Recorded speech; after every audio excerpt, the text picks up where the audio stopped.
शैतानरजीम बिस्मिल्लाहिर्रहमानिर्रहीम अल्लाहुम्मा सल्ली अला मुहम्मद व अला आलि मुहम्मद कमा सल्लैता अला इब्राहीम व अला आलि इब्राहीम इन्नका हमीदुम मजीद।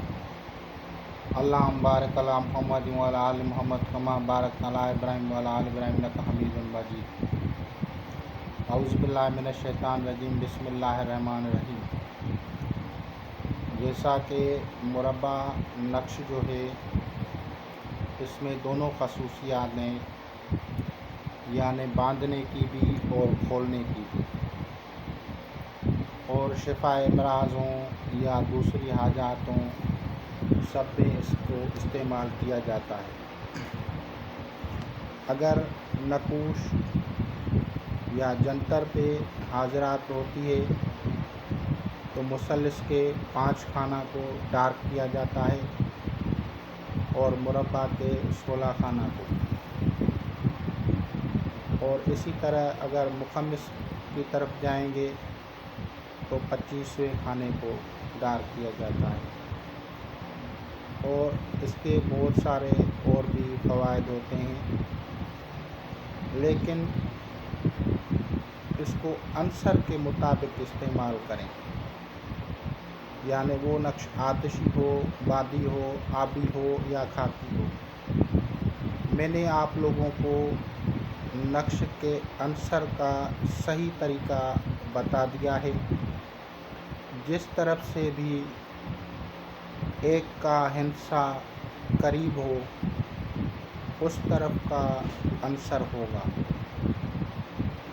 अगर एक का हिस्सा यानी शुरू नक्श जो है वो आप को समझ में नहीं आ रहा तो मेरी वीडियोस को देख के आप उसके तरफ का डायरेक्शन का तयन कर सकते हैं कि ये नक्श आतिशी है, बादी है, आबी है या खाती है। आतिशी नकूश का ताल्लुक़ मशरिक़ से होता है, जिसे ईस्ट कहा जाता है, और हिंदी में इसको पूरब कहा जाता है। इसी तरह आबी नकूश जिसका अंसर जो है जल है, वाटर है, उसका जो साइड है, उसका जो डायरेक्शन है वो शिमाल होता है, और उसको नॉर्थ कहा जाता है, और उसको हिंदी में उत्तर कहा जाता है। इसी तरह अगर आपका नक्श मगरिब की तरफ से हो, यानी मशरिक़ की उलट हो, पूरब की उलट हो, तो उसे पश्चिम कहा जाता है, उसे वेस्ट कहा जाता है, और उसका जो ताल्लुक़ है वो बादी अंसर से है, यानी हवा से है। इसी तरह अगर आपका नक्श जनूब की तरफ हो, साउथ की तरफ हो, जिसे दक्कन कहा जाता है और उसे नॉर्थ भी कहा जाता है, तो वो खाकी नक्श कहलाता है। उसका अंसर अर्थ होता है, उसको खाक कहा जाता है, मट्टी कहा जाता है। तो जिस तरफ से आपका नक्श हो, वो उस चाल को आप देख के उस नक्श को उसी अंसर में इस्तेमाल किया जाता है। आपने जितनी भी कुतुब देखी होंगी उसमें नक्श गलत लिखे हुए हैं, उनकी डायरेक्शन, उनका जो तरफ है वो गलत लिखा हुआ है, और लोग जो है धड़ाधड़ उसको लिख के इस्तेमाल करते हैं और बाद में कहते हैं कि नक़ूश में तासीर नहीं है।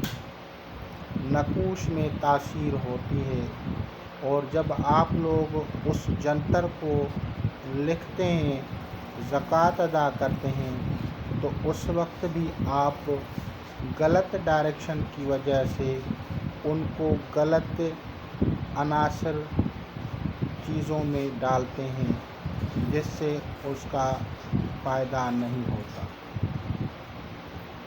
नक़ूश का इल्म हो, मैजिकल स्क्वायर्स हों, ट्रायंगल्स हों या जंतर विद्या हो, इसका ताल्लुक़ आपकी अक़ल से और इल्म फ़लसफ़ा से है।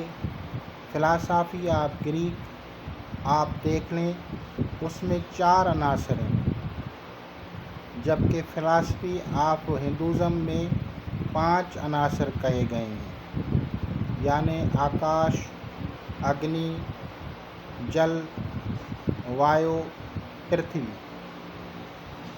तो ये उनके नाम है, उन्होंने इसको 5 पे तकसीम किया हुआ है, जबकि ये नक़ूश जो हैं अनासर की तरतीब के हिसाब से ये चलते हैं ग्रीक फ़िलासफ़ी पे, ग्रीक पैटर्न पे। ग्रीक पैटर्न में पहले जो है आतिश है, फायर है, फिर डस्ट है, अर्थ है, फिर जो है वो विंड है, और आखिर में जो है उसको आग या वाटर कहा जाता है।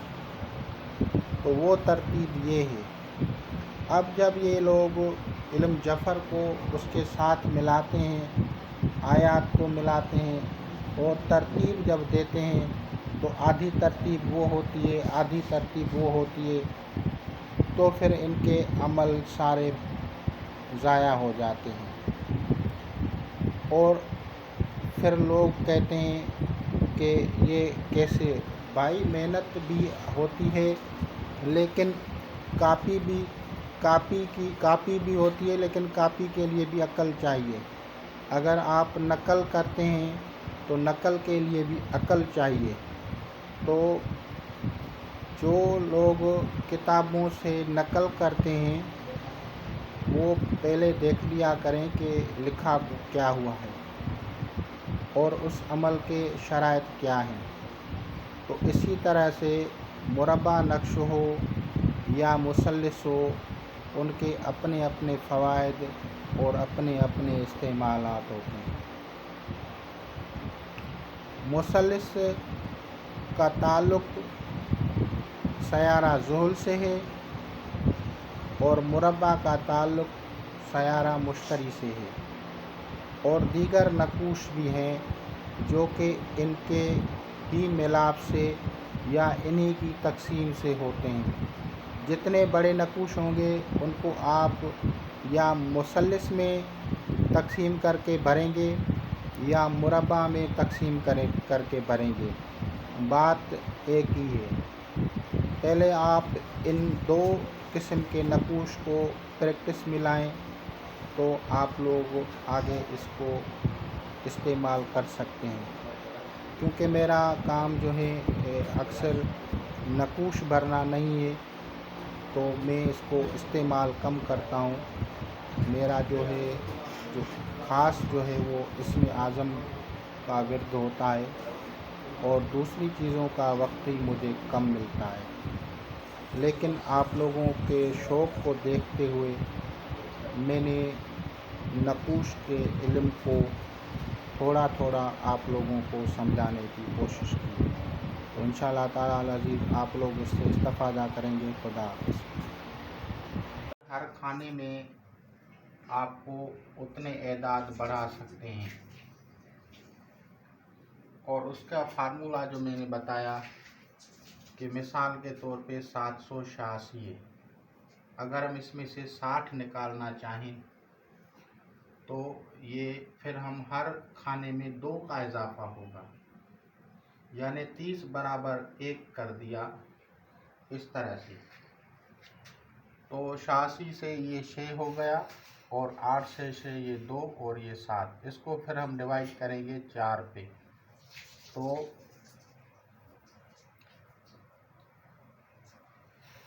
ये और फिर 2 इसमें बाकी आएगा।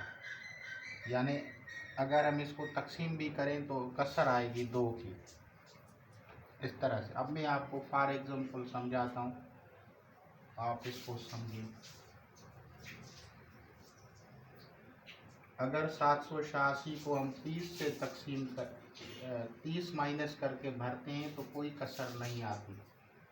लेकिन इस तरीके में जो आदमी कहते हैं कि हम ज़्यादा उसमें हर खाने में भर लें तो वो भर सकते हैं।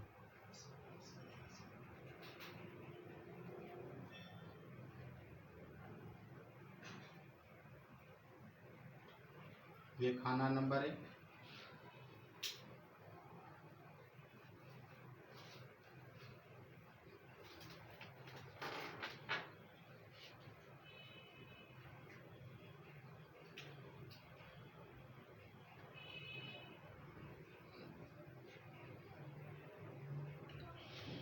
ये खाना नंबर है, इसको आप समझें कि ये क्या है। यहाँ पे हम लिखेंगे 181 और यहाँ पे हम लिखेंगे 183।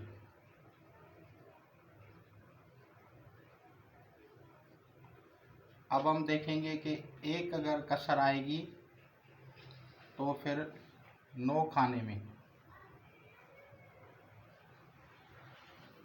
इस तरह से, जैसे मुसल्लिस में हमने किया था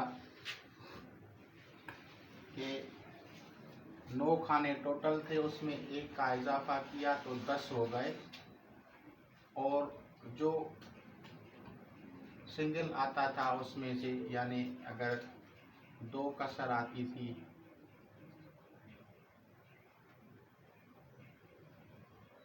तो फिर इसमें से माइनस करते तो 7वां खाना आता था। और अगर 2 कसर आती थी तो फिर हम उसको 10 में से 6 निकालते थे तो 4 खाना आता था।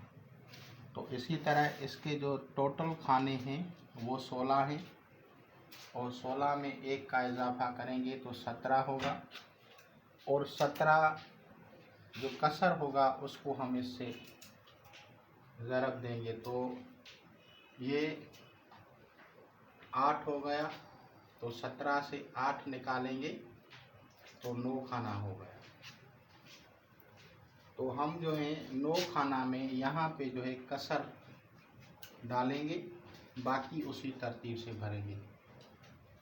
तो यहाँ पे 81 लिखा, 2 जमा किया 83, 85 और फिर 187, 189,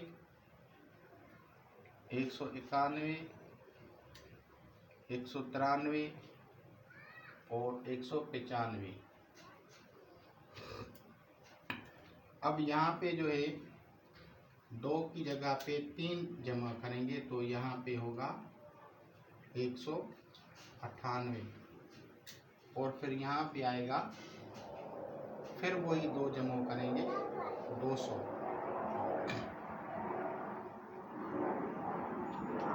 और यहाँ पे हम बनाएंगे 202, 204, 206 और 207।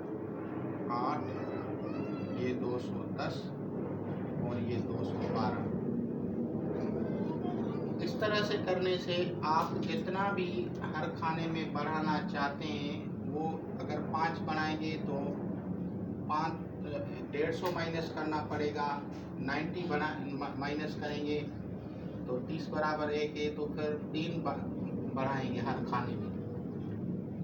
अब इसमें जब आप तब्दीली करते हैं तो उसमें जो हरूफ आते हैं उसकी एक मतलब होती है, उसकी एक कुव्वत होती है। ये आपकी बसीरत के ऊपर है कि आपकी कितनी नॉलेज है। मिसाल के तौर पे यहाँ पे जो लिखा हुआ है, इस खाने में काफ हा या एन स्वाद के अदद आ गए, काफ हा या एन स्वाद के एदाद इस खाने में आते हैं। और दूसरे जो हैं इस खाने के एदाद जो हैं या सादिक से हैं। सादिक यानी सच्चा, सच है, सच रहेगा, सच्चा है, था भी सच, है भी सच और रहेगा भी सच। तो ये उसकी तरफ निशानदही करता है।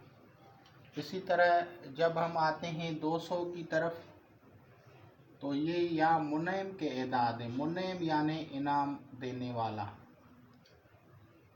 और इसी तरह से अगर हम यहाँ पे आते हैं तो ये मालिक अल मुल्क यानी पूरी दुनिया, हर चीज़ का बादशाह अल्लाह तबारक व तआला का जो इसमें मालिक अल मुल्क, उसके एदाद 212 हैं। इसी तरह से अगर हम इस खाने पे जाते हैं तो या रब के एदाद हैं। रब अल्लाह ताला का नाम है और इसको हम इस तरह से लिखते हैं रब, ये रब का नाम है, रब। तो जिस तरह के नकूश होंगे इसका एक अपना पावर है। इस एदाद का मैं ज़्यादा नहीं खोलना चाहता क्योंकि ये फिर इल्म लुदनी के पार्ट्स में चले जाते हैं, इसलिए इन चीज़ों की मैं वजाहत नहीं कर सकता। और ये जो है इसका भी एक ख़ास राज है। तो जिस तरह से जो नकूश भरे जाते हैं उनमें जो एदाद आते हैं वो किसी न किसी अल्लाह ताला के नाम से मैच होते हैं। फ़र्क कितना होता है कि आपको उनके बारे में इल्म होता है, किसी को उसका इल्म होता है और किसी को उसका इल्म नहीं होता। ये आपके नॉलेज जितना अल्लाह ताला जिसको दे वो उसके मुताबिक है। तो अब हम चलते हैं इस नक्श की ख़ास बातों की तरफ।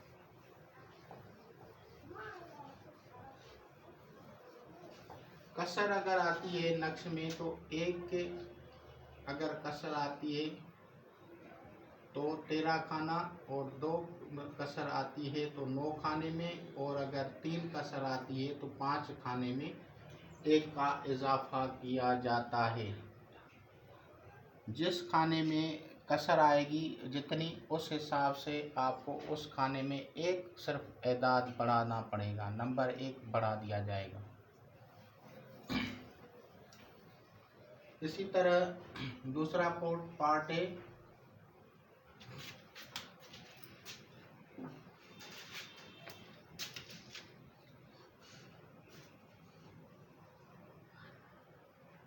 वो ये है कि इस नक्श को भरने के लिए अगर हम इस तरह से करें तो इसको जुल किताबत कहा जाता है। जुल किताबत यानी हरूफ और एदाद का मजमुआ, हरूफ और एदाद का मजमुआ, लेटर्स और एदाद। अब ये 1 नंबर हो गया, ये 2 हो गया, ये 3 हो गया। ये जो नंबर मैं लगा रहा हूँ ये जब आप नक्श बनाएंगे तो फिर इनको मिटा देंगे, इन नंबर्स को नहीं लिखेंगे। ये सिर्फ आपके समझाने के लिए हैं।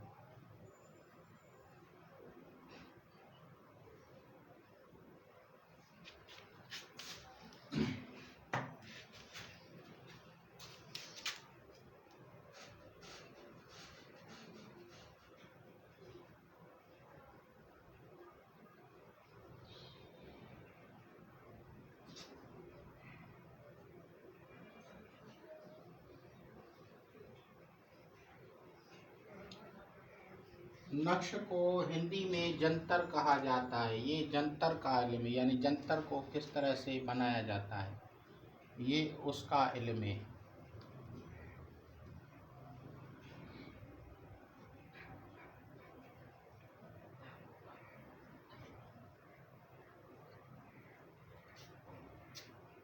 हर नक्श में जो भी लिखा जाता है उसमें आप फर्ज करें एक नाम लिख रहे हैं, यानी अल्लाह ताला का नाम है, आप उसको लिख रहे हैं अल्लाह, यानी इसको अगर हम अलग-अलग से लिखेंगे तो इस तरह से लिखेंगे।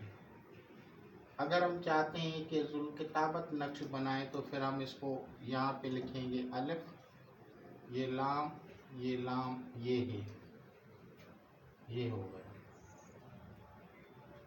अब तरीका ये है कि 1 2 3 4 हर हरफ को चार चार जो है खाने दिए गए हैं, चार।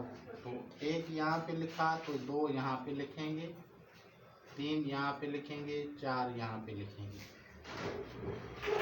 ये जो 8वां है ये दूसरे, यानी दूसरा चौक जो है, 4 खाने जो है उसका आखिरी खाना 8 है। तो अब इससे 1 कम करके यहाँ पे 7 लिखेंगे, ये यहाँ पे 5 है, तो इसमें 1 8वें खाने में 5 नंबर है, ये है कि 5 एदाद हैं, यानी इसका 1 अदद है, इसके 30 अदद हैं, इसके 30 है और इसके 5 हैं। तो अब इसके जैसे 5 नंबर हैं तो हम इसको यहाँ पे लिखेंगे 4 और यहाँ पे लिखेंगे 3 और फिर यहाँ पे लिखेंगे 2। और अगर हम इस जगह पे आएंगे तो इसके एदाद जो हैं 30 हैं, ये 11वां खाना है, तो हम इसको 30 11वें में है, और ये इससे 8 से 9 10 11 2 अदद नीचे हैं, तो हम इसको 29 लिखेंगे 10वें खाने में, और 28 लिखेंगे 9वें खाने में। और जो 12वां है, यानी 4 खाने का जो आखिरी जो खाना होगा वो 12वां होगा, तो वहाँ पे हम लिखेंगे 31। इसी तरह 13 खाने में ये 16 आखिरी खाना है, एक खाना इससे आगे है, तो इसको हम 30 की जगह पे 29 लिखेंगे, और फिर ये 30 हो गया, यानी ये 30 है समझो आप, इस तरह से। और फिर ये 30 के बाद जो है ये 31 और ये 32 आ गया। तो इस तरह से नकूश को जो है लिखा जाता है। इस नक्श को नक्श जुल किताबत कहा जाता है मुरब्बा नकूश में। यहाँ अब इन खानों की का मकसद देखें क्या है।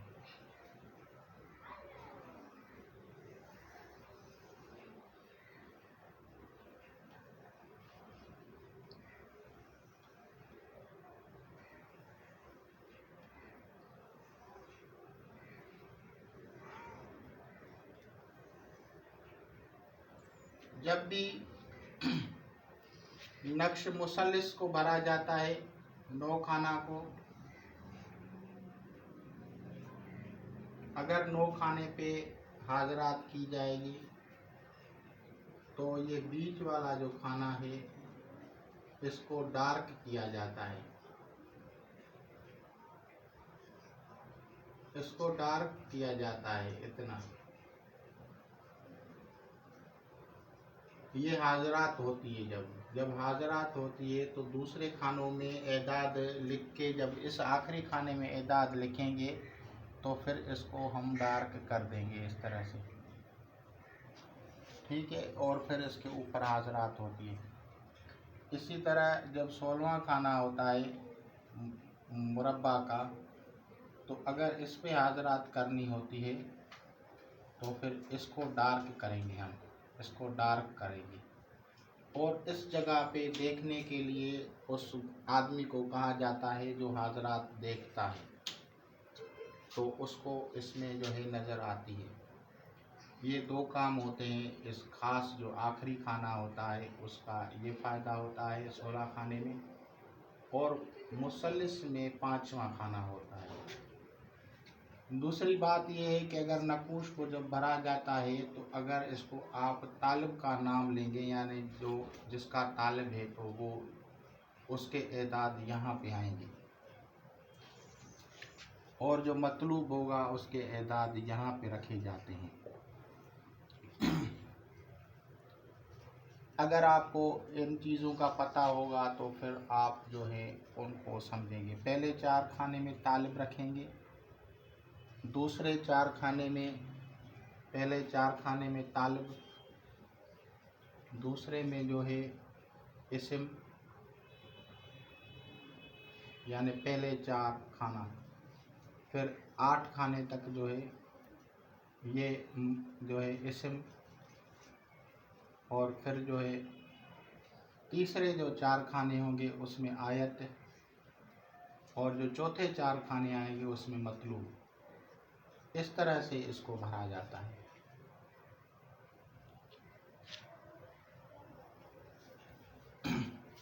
और इसके जो एदाद हैं उसको इस तरह से आप जोड़ करेंगे, उसको मिलाएंगे तो आपको पता चलेगा कि ये नक्श सही है या नहीं है। क्योंकि एदाद अगर बराबर रहेंगे तो आपका नक्श सही है, अगर एदाद गलत हैं तो आपका नक्श गलत है।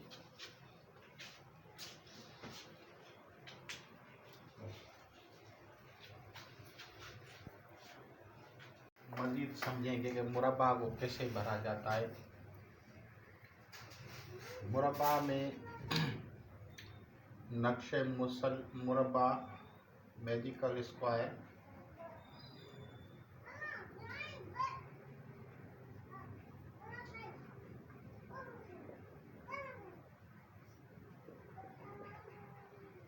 इसको भरने के लिए 16 खाने होते हैं।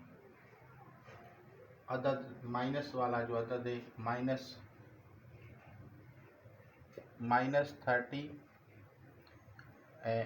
डिवाइड बाय 4, ये इसका फार्मूला है।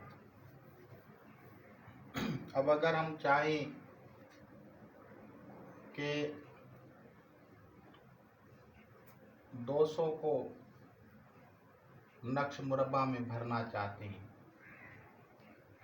हम चाहते हैं कि 5 हर खाने में इजाफा कर सकें, तो फिर हम इसे जो 30 उसका जो पहला नंबर है उसको अगर 5 से दरब देंगे तो ये 150 होगा। तो हम इसको 150 माइनस करेंगे तो 50 हो गया, और फिर इसको 4 पे तकसीम करेंगे। तो इस तरह से ये होता है। यानी अगर आप जितने एदाद